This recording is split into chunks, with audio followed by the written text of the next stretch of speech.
अस्सलाम वालेकुम my YouTube family, कैसे हैं आप सब। उम्मीद है आप सब खैरियत से होंगे और अल्लाह की हिफाज़त में होंगे। जी हाँ, जैसा कि आपने थंबनेल में देख ही लिया होगा कि आज हम बात करेंगे कि नसीब से ज़्यादा, किस्मत से ज़्यादा और नसीब से कम किसी को नहीं मिलता, और हम उसे सही रास्ते से भी हासिल कर सकते हैं और गलत रास्ते से भी हासिल कर सकते हैं। तो चलिए आपको एक छोटी सी कहानी सुनाती हूँ। एक व्यापारी था, तो एक बार जब नमाज का वक्त हो गया तो वो व्यापारी मस्जिद में जाने लगा। तो उसके पास एक घोड़े की नाल थी। तो नमाज का वक्त हो रहा था और वो घोड़े की नाल भी उसको रखनी थी। तो मस्जिद की सीढ़ियों के बाहर ही एक बूढ़ा फ़कीर बैठा करता था। उस व्यापारी ने उस फ़कीर से कहा कि मेरी ये घोड़े की नाल रख लो और मैं ज़रा नमाज़ पढ़ाऊँ। तो उस फ़कीर ने कहा कि ठीक है, तुम जाओ, जाकर नमाज़ पढ़ लो, मैं तुम्हारी घोड़े की नाल अपने पास संभाल कर रख लेता हूँ। तो जब वो व्यापारी मस्जिद से बाहर निकला नमाज़ पढ़ के, तो वहाँ ना वो फ़कीर था और ना ही उसकी घोड़े की नाल थी। व्यापारी समझ गया कि फ़कीर के दिल में लालच आ गया और वो उसकी घोड़े की नाल लेकर चला गया है। व्यापारी को बाज़ार में कुछ काम था, तो वो बाज़ार जाने लगा। थोड़ी ही दूर चला था कि उसने अपने घोड़े एक दुकान पर टंगी देखी।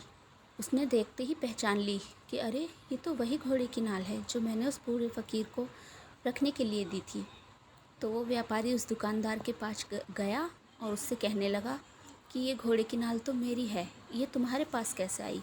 उस व्यापारी ने कहा कि अभी थोड़ी देर पहले ही एक बूढ़ा व्यक्ति आया था और मुझे ये नाल बेचकर चला गया 1 रुपये में। तो उसने कहा कि ठीक है, मैं ये नाल वापस लेना चाहता हूँ। तो उस दुकानदार ने कहा कि मैंने तो इसे 1 रुपये में ख़रीदा है, अब मैं तुम्हें इसे 2 रुपये में दूँगा। तो व्यापारी ने कहा ठीक है, मुझे दे दो और ये लो 2 रुपये। तो व्यापारी ने अपने घोड़े की नाल उस दुकानदार से 2 रुपये में वापस ले ली। तो दुकानदार ने पूछा कि आपको तो नुकसान हो गया, आपको अपनी ही चीज़ दुगने दाम देकर वापस लेनी पड़ी। तो व्यापारी ने कहा कि नुकसान मेरा नहीं बल्कि उस फ़कीर का हुआ है। तो दुकानदार ने पूछा कि वो कैसे। तो व्यापारी ने कहा कि जब मैं उसके पास ये घोड़े की नाल रख कर गया था हिफाजत करने के लिए, तो मैंने अपने दिल में अहद किया था कि जब मैं नमाज से वापस आऊँगा और इससे अपने घोड़े की नाल वापस लूँगा तो मैं इस फ़कीर को 2 रुपये दूँगा। लेकिन उसके दिल में लालच जागा और वो बाज़ार में इसे बेचकर चला गया, वो भी सिर्फ़ 1 रुपये में। तो आप ही बताइए, नुकसान किसका हुआ, उसका या मेरा। मेरा कोई नुकसान नहीं हुआ।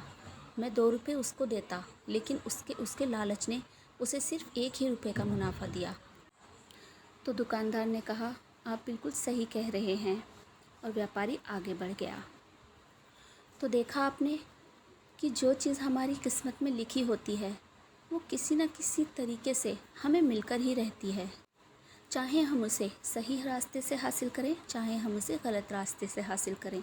बल्कि गलत रास्ते से तो हमें कम ही मिलता है, लेकिन अगर हम सही रास्ते पर रहते हैं और मेहनत करते रहते हैं तो परवरदिगार हमें दुगना अता करता है।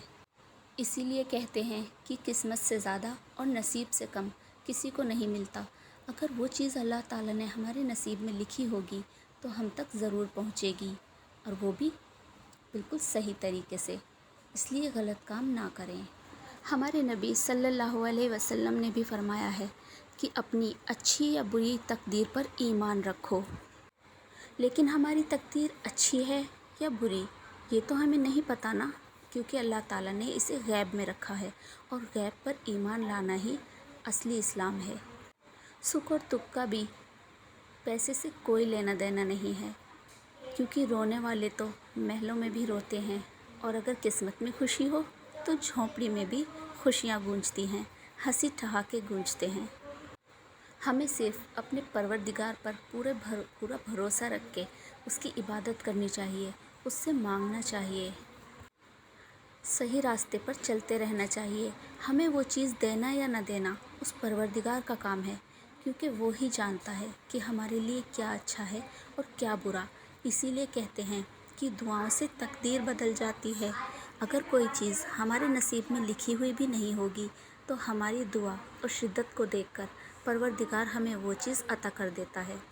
اگر ویڈیو اچھی لگی ہو، کوئی بھی بات اچھی لگی ہو تو چینل کو سبسکرائب ضرور کیجیے گا، ویڈیو کو ایک لائک کریے گا اور شیئر ضرور کیجیے گا تاکہ ایسی اچھی باتیں اور لوگوں تک پہنچے۔ اللہ حافظ۔